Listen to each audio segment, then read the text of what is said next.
শিক্ষা সংক্রান্ত গুরুত্বপূর্ণ আপডেট পেতে অবশ্যই চ্যানেলটিকে সাবস্ক্রাইব করুন। পাশে থাকা বেল আইকনটিতে অবশ্যই ক্লিক করুন। নমস্কার, আমি শুভেন্দু। আমার ছোট্ট চ্যানেলে আপনাকে স্বাগত। ডিএ কি পাবেন পশ্চিমবঙ্গ সরকারের কর্মীরা? সুপ্রিম কোর্টে শেষ হলো শুনানি, রায় স্থগিত রাখল দুই বিচারপতির বেঞ্চ। এই নিয়ে আজকের আনন্দবাজার পত্রিকার একটি গুরুত্বপূর্ণ রিপোর্ট আপনাদের সঙ্গে শেয়ার করতে চাই। চলুন দেখা যাক কী বলা হয়েছে।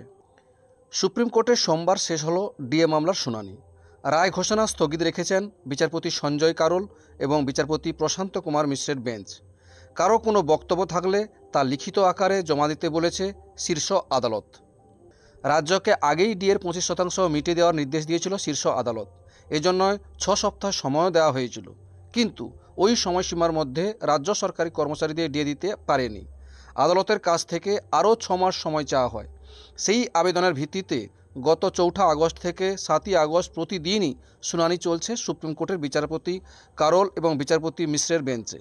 এরপরে গত 12 আগস্ট সুপ্রিম কোর্টে ডিএ মামলার শুনানি পিছিয়ে গিয়েছিল।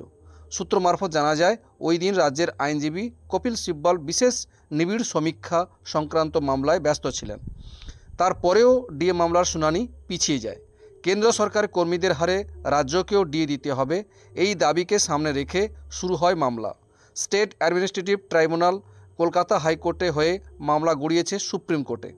2022 সালে কলকাতা হাইকোর্টে সরকারি কর্মীদের পক্ষেই রায় দেয়। উচ্চ আদালত বলে ডিএ রাজ্য সরকারের কর্মীদের অধিকার, কর্মীরা কেন্দ্রীয় হারে তা পাওয়ার যোগ্য। কিন্তু রায়কে চ্যালেঞ্জ করেই সুপ্রিম কোর্টে দ্বারস্থ হয় রাজ্য। সুপ্রিম কোর্টে রাজ্যকে বকেয়া ডিএর 25% মিটিয়ে দিতে নির্দেশ দিয়েছে, কিন্তু রাজ্য সরকার শীর্ষ আদালতের আবেদন করেছে আরও সময় প্রয়োজন। আর্থিক সংকট রয়েছে। 2025-26 অর্থবছরের বাজেটে বকেয়া ডিএ সংক্রান্ত কোনো বরাদ্দ ছিল না। তারা সুপ্রিম কোর্টের অন্তর্বর্তী নির্দেশ পুনর্বিবেচনারও আর্জি জানায়। রাজ্যের যুক্তি ছিল মহার্ঘ ভাতা বাধ্যতামূলক নয়, ডিএ কর্মীদের মৌলিক অধিকার নয়। তাছাড়া কেন্দ্র ও রাজ্যের আর্থিক পরিকাঠামো ভিন্ন। কেন্দ্র যে হারে ডিএ দেয় তার সঙ্গে রাজ্যের তুলনা চলে না। অন্যদিকে মামলাকারী পক্ষের যুক্তি ছিল নির্দিষ্ট সময় মতো ডিএ দেওয়া সরকারের নীতির মধ্যেই পড়ে, খেয়াল খুশি মতো ডিএ দেওয়া যায় না। তাদের দাবি, বেতন কমিশনের সুপারিশ মেনে নির্দিষ্ট সময় অন্তর ডিএ দিতে হবে। প্রয়োজনে বকেয়া ডিএ কিস্তি দেওয়া হোক। সেই মামলার শুনানি শেষ হলো সোমবার সুপ্রিম কোর্টে। রায়দান স্থগিত রাখল বিচারপতিদের বেঞ্চ। এই ছিল একটা আপডেট আপনাদের সঙ্গে শেয়ার করলাম। ভিডিওটি দেখার জন্য অসংখ্য ধন্যবাদ।